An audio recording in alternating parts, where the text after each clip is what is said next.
요즘에 한국이라고 하면 다 인정할 수밖에 없다는 말이 있습니다. 외국인들은 자신의 주변을 둘러보면 생각보다 한국의 것들이 생활 속 깊숙한 곳에 침투해 있다며 이런 것들이 너무나 놀랍다는 말들도 하는데요. 그리고 막상 한국을 경험해보게 된다면 그 매력에 빠져서 헤어나오기가 어렵다고 합니다. 처음에는 한국행을 망설였지만 결국 한국행을 실행하고 행복을 찾은 주부의 사연이 있습니다. 그녀의 사연 지금부터 만나보시죠. 안녕하세요. 저는 영국 워링턴에 살았던 애비라고 합니다. 지금은 한국에 머물고 있지만요. 워링턴이 어디냐고요? 혹시 리버풀은 다들 아시나요?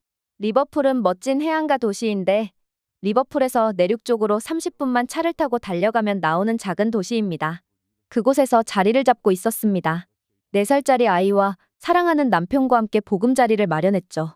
남편은 리버풀로 통근을 하고 있고 저는 집안에서 아이를 돌보고 있습니다. 남편은 영국에서 보험회사에 다니고 있는 직장인이죠. 영국에서도 보험회사라고 하면 꽤나 급여가 괜찮은 편이고 나름대로 안정적인 일자리로 인정받고 있는 곳입니다. 그런 듬직한 남편과 함께 알뜰살뜰 급여를 저축해가며 언젠가는 리버풀 시내에 집을 구매하겠다는 목표를 가지고 있었습니다. 영국도 주거비가 월급 대비 아주 비싼 편에 속하기 때문에 솔직히 쉬운 일은 아니지만 열심히 모으고 노력한다면 충분히 가능하지 않을까라는 생각이 들었죠. 하지만 저와는 다르게 남편이 속으로는 다른 생각을 하고 있을 줄은 몰랐는데요. 언제부터인가 무슨 할 말이 있는 것 같은데 쉽게 하지 못하는 듯한 모습이었습니다. 처음에는 그냥 자동차를 바꾸고 싶다거나 취미생활로 비싼 물건 하나를 사고 싶다고 말하고 싶은 줄 알았거든요. 그래서 무슨 말을 하고 싶어 하는 것 같은데 굳이 먼저 나서서 하고 싶은 말 있냐며 닥달하지는 않았습니다. 괜히 뭘 사고 싶다는 이야기를 들었다가 저도 같이 혼란스러워질 것 같았으니까요. 그러던 어느 날 남편은 저에게 그렇게나 전전긍긍하며 하고 싶었던 말을 꺼냈는데요. 혹시 한국으로 가서 살 생각 없냐며 말이죠. 저는 그 말을 듣고 너무나 놀라서 할 말을 잃어버렸죠. 기껏 해봐야 자동차를 바꾸자는 이야기인 줄 알았거든요. 내심 자동차를 바꾸자고 하면 오랜 기간 고민했던 남편의 입장과 그리고 자동차도 연식이 오래된 것을 타고 있으니 바꾸자고 하면 그렇게 하자고 말해야겠다는 고민도 끝내놓은 상태였는데 단순히 자동차를 바꾸자는 이야기가 아니었죠. 지구 반대편의 한국이라는 나라에 가서 살면 어떻겠냐는 이야기는 충격 그 자체였습니다. 심지어 남편은 사고를 쳐놓고 저에게 거의 통보를 하는 것과 다름없었는데요. 사실 며칠 전에 이미 한국지사로 가는 파견 신청을 해놓았다고 하더라고요. 지원자가 많아서 빠르게 신청할 수밖에 없었고 지원자도 많아서 자기가 될 것이라고는 생각 못했는데 돌아가는 분위기를 보니 본인이 한국으로 가게 될 것 같다는 소문이 돈다고 하더라고요. 완벽히 확정은 아니지만 사실상 확정인 상태이고 내가 지금이라도 가지 않으려면 당장 내일 가서 신청을 철회해야 할 상황이라고 했습니다. 저는 남편 보고 한국으로 가는 파견건에 대해서 신청을 철회하라고 말하려다가 남편의 표정을 유심히 읽었습니다. 남편은 한국으로 가고 싶어 하는 눈치가 맞았어요. 솔직히 오래전부터 남편이 가지고 있는 한국에 대한 관심이 생각보다 작지 않다는 것을 알고 있기는 했습니다. 한국에 여행도 가보고 싶고 기회가 된다면 한국에 살아보고 싶어 했던 것도 알고 있었어요. 하지만 직장인들 삶이 다 그렇듯 하고 싶은 것만 다 하고 살 수는 없으니 그냥 나중에 언젠가는 기회가 된다면 한국으로 가족여행을 한번 떠나보자. 그리고 정말 기회가 더 된다면 한국에 한 달이나 2달 살아보기 같은 한국 체험을 해보자라고 기존에 저와 이야기가 돼 있기도 했거든요. 그래서 정말로 언젠가는 한국과 인연이 맺어질 상황이 닥쳐오리라 생각되었지만 지금 이 시점에 심지어 리버풀로 이사를 가려고 서서히 부동산에 방문해서 가격과 위치 등 여러 가지 인프라 시설들에 대해서 조사하고 있던 저에게는 남편이 발언이 조금 시기상조이고 지금 상황과는 맞지 않다고 생각이 들었습니다. 고민할 시간이 필요했지만 그 고민할 시간도 그다지 길지 않다는 것을 알았습니다. 단호하게 안 된다고 말하기도 어려웠던 것이 사실 남편이 직장 생활하며 저희 가정의 경제적인 모든 것들을 책임지고 있고 그리고 파견 근무라는 것 자체가 어찌되었건 본인의 회사 커리어에서 도움이 되는 편이니 제 욕심 같아서는 한국에 가지 않고 그냥 당장 리버풀로 이사를 가고 싶었지만 남편의 의견을 무시할 수는 없는 상황이었으니까요. 약간의 침묵이 흐르고 저는 몇 가지 질문을 했습니다. 혹시 한국에 가면 급여가 늘어나? 집 같은 건 회사에서 제공해주고? 남편은 기다렸다는 듯 급여도 당연히 더 높아지고 가족 숙소를 제공해준다며 한국에 가면 좋은 점들이 있다며 몇 가지를 나열하더라고요. 그 중에는 한국 생활이 영국의 환경보다 더 쾌적하다는 이야기까지 들어있었어요.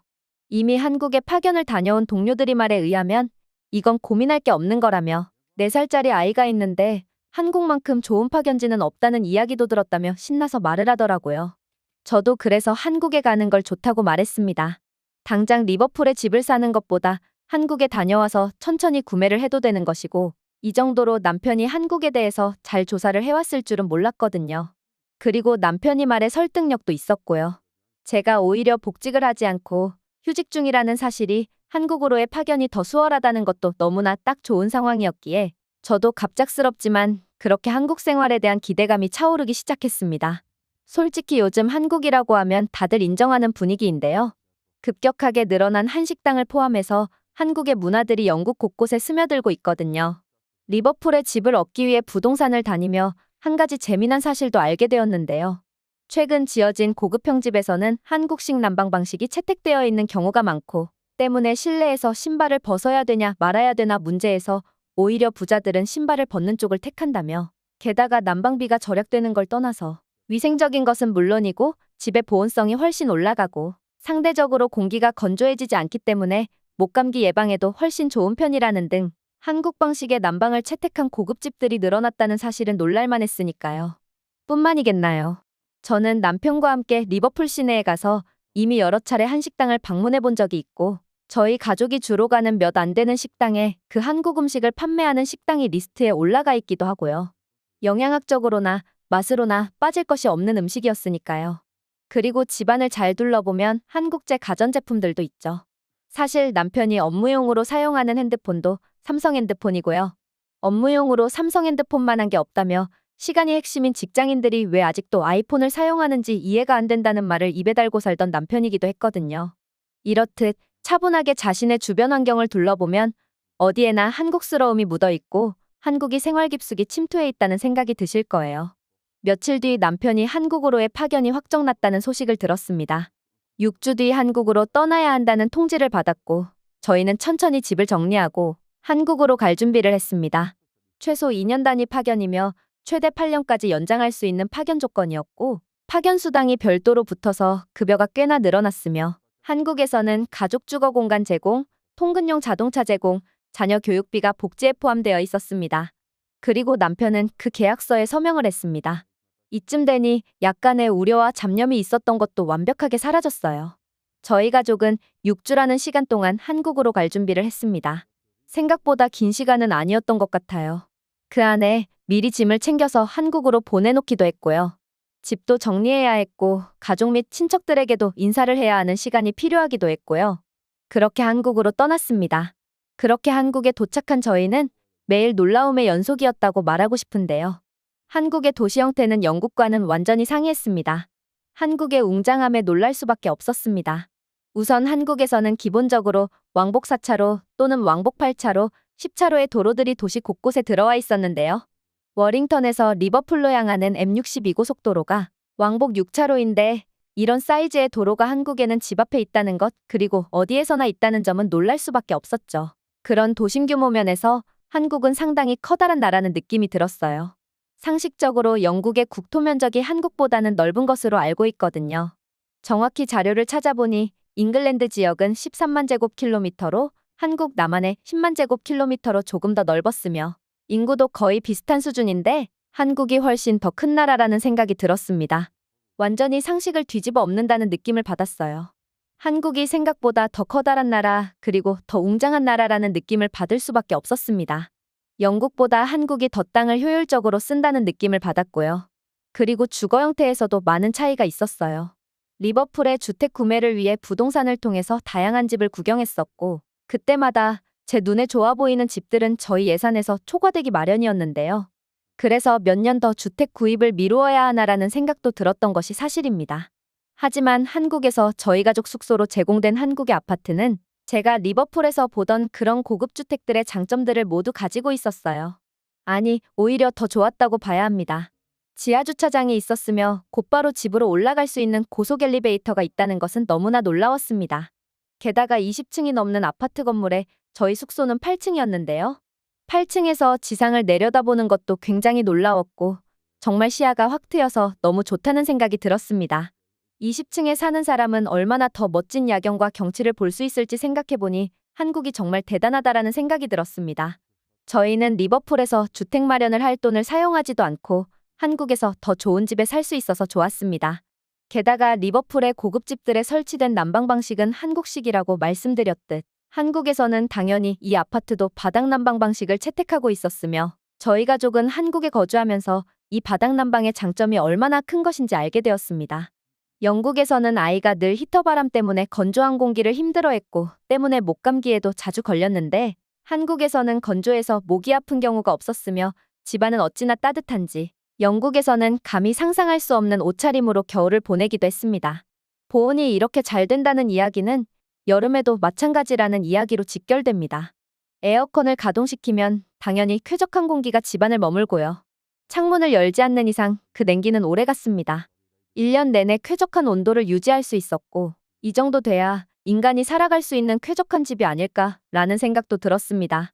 더 놀라운 점은 주거 공간과 밀접한 곳에 모든 인프라가 충족되어 있다는 점이었는데요. 차량을 이용하지 않아도 저는 아이를 데리고 빵집이나 카페 그리고 식당들에 쉽게 갈 수 있었습니다. 무엇보다도 사람들이 다니는 인도가 깔끔하고 넓게 정비가 잘 되어 있어서 영국에서처럼 옆에 신나게 달리는 자동차를 주위에서 걸을 필요도 없었고요. 이런 점 때문에 아이를 키우기 더 좋은 환경이라는 게 무슨 말인지도 알 수 있었습니다. 그래서 그런지 한국에서는 초등학생들로 보이는 어린이들이 부모 동행 없이 길거리를 걷는다던가 자전거를 타고 돌아다니는 것이 이상하지 않았으며 그런 걸 위험하다고 생각하고 깜짝 놀라하는 제가 오히려 이상한 사람이 되는 기분이었습니다. 한국에서는 부모들이 자신들의 자녀가 힘들어서 지칠 정도로 너무 많은 사교육을 시킨다는 것 빼고는 한국에서의 아이들의 삶은 더 쾌적합니다. 그냥 한국이라는 나라가 지어놓은 모든 도시와 시설들이 사람이 살기에 영국보다 훨씬 더 쾌적하고 안전하다는 느낌을 주는 곳입니다. 영국에서 아이를 데리고 외출했을 때를 생각해보면 주변에 차는 달리고 있지, 인도는 좁지, 그리고 마주오는 사람이 있으면 서로 신경이 날카로워질 수밖에 없는데 한국에서는 공간이 충분히 확보되어 있고 다른 사람과 부딪힐 일도 없으니 사람들이 더 친절하기도 했고 서로 눈치를 보며 길을 걷지 않아도 되었다는 점은 역시나 좋았습니다. 저뿐만 아니라 남편도 한국에 대해서 만족하는 점이 상당히 많았습니다. 남편이 꿈꾸던 한국 생활을 즐기는 것 같았습니다. 평일에는 도심권에서 복잡한 곳에 머물며 그리고 동시에 훌륭한 기반시설들을 이용하고 다양한 먹거리를 경험할 수 있다는 것에 즐거워했고요. 그리고 주말에는 가족들을 데리고 직접 차를 몰아 교회 지경으로 놀러가는 그런 활동을 즐겼습니다. 분명히 영국에서보다 남편은 더 행복해 보였습니다. 남편의 말로는 날씨도 한몫한다고 했는데요. 매일같이 구름이 끼어 있어서 햇볕을 보기 힘든 영국과 달리 한국에서는 매일같이 해를 볼 수 있다며 가끔씩 중국에서 몰려오는 미세먼지가 아니라면 정말 공기는 너무나 달콤하고 가만히 길을 걷기만 해도 상쾌한 기분이 든다며 여러 가지로 한국에 대해서 만족해하고 있었습니다. 게다가 제가 생각했듯이 아이를 키우기에는 한국만큼 좋은 곳이 없다는 점에 대해서도 공감했습니다. 하지만 씁쓸한 부분도 있었는데요. 한국인 직장 동료들은 자신들이 아이를 돌볼 시간이 없으니 차라리 사교육을 시켜서라도 아이들을 혼자 보내는 시간을 없게 만드는 경향이 있다는 이야기를 했는데요. 저와 남편이 바라보는 시각에서 한국 부모들의 이런 짓은 정말 잔인하고 가혹하다는 생각이 들기도 했습니다. 아이가 집에서 혼자 보내는 시간이 없기 위해서 여기저기 보내면서 교육을 시킨다? 그것도 초등학생 때부터 그런 것들이 시작되는데 초등학생들이 학습에 집중할 수 있는 시간은 매우 제한적입니다. 그런데 한국에서는 그런 것은 무시하고 그냥 무작정 아이들을 사교육학원으로 보내버립니다. 저희 부부는 그런 모습을 보고 너무나 안타깝다는 생각이 들었습니다. 4살짜리 아이를 키우는 입장에서 한국만큼 최고로 안전하고 최고로 살기 좋은 데가 또 어디 있겠냐는 생각이 드는데 한국에서는 이렇게나 좋은 것들을 다 누리지 못하게 아이들을 학원에 마구잡이로 밀어넣는다는 사실에 아이가 행복하지 않을 수도 있겠구나라는 생각을 서로 공감하기도 했습니다. 이렇게 살기 좋은 나라에서 한국인들은 스스로를 불행한 곳으로 밀어넣고 있다는 점이 너무나 안타까웠습니다. 저희 부부는 최소한 한국 부모들이 자녀들을 불행하게 만드는 짓거리를 똑같이 하지는 않겠다고 약속했고 저희 부부는 자녀에게 행복한 삶이 무엇인지를 알려주기 위해 노력하고 있습니다. 그냥 학원만 안 보내고 자유롭게 돌아다닐 수 있게 놔두면 한국의 아이들은 정말 행복할 텐데 말이에요. 사실 저희 입장에서 한국 아이들이 어떻게 살던지 말던지 관심이 없어야 하지만 이렇게 좋은 환경을 놔두고 부모들이 그런 행동을 하는 게 안타까워서 이런 생각도 들게 된 것인데요. 충격적으로 좋고 압도적으로 좋은 한국의 환경에 너무 놀랐고, 그리고 그것을 제대로 활용하지 못하는 한국인들의 모습을 보니 이런 생각이 안 들 수가 없었던 것이죠. 저희 부부는 그래서 한국에서의 모든 생활이 만족스럽습니다. 영국에서도 도심지 뒷골목에는 정말 더럽고 가면 안 되는 장소 같은 게 존재하지만 한국에서는 그런 것들은 없었습니다. 게다가 한국 생활의 쾌적함을 한번 누려봤다면 다시 영국으로 돌아가서 살 수 있을까라는 생각이 들 만큼 모든 것들이 편리하고 모든 것들이 빨랐습니다. 그리고 저희 부부도 한국의 속도에 맞게 한국에 빠르게 적응했으며, 솔직히 말해서 리버풀에 집을 사서 이사하는 것보다 이렇게 한국에 와서 사는 게 더 만족스러웠을 것이라는 확신도 들 만큼 정말 완벽했습니다. 요즘 한국이라면 대체적으로 다 인정한다는 말이 정말 맞는 말이라는 생각도 들었습니다. 저희가 외국인의 입장이어서 그럴 수도 있겠지만 벌써 한국의 1년 거주가 끝났고 이 시간이 너무나 빠르게 지나갔다는 생각이 듭니다. 그만큼 행복하고 그만큼 매일같이 웃음이 끊기지를 않는 곳입니다. 혹시 자신의 남편이 한국으로 파견 갈 기회가 있는데 고민을 하고 있다면 적극적으로 한국행을 추진해야 한다고 말씀드리고 싶어요. 특히 영국인이라면 한국의 놀라운 모습에 매일같이 감탄할 것이고 한국에서 느끼는 점도 많을 것입니다. 남편과 저는 최대 임기인 8년을 가득 채워 한국에 머물 것이고요.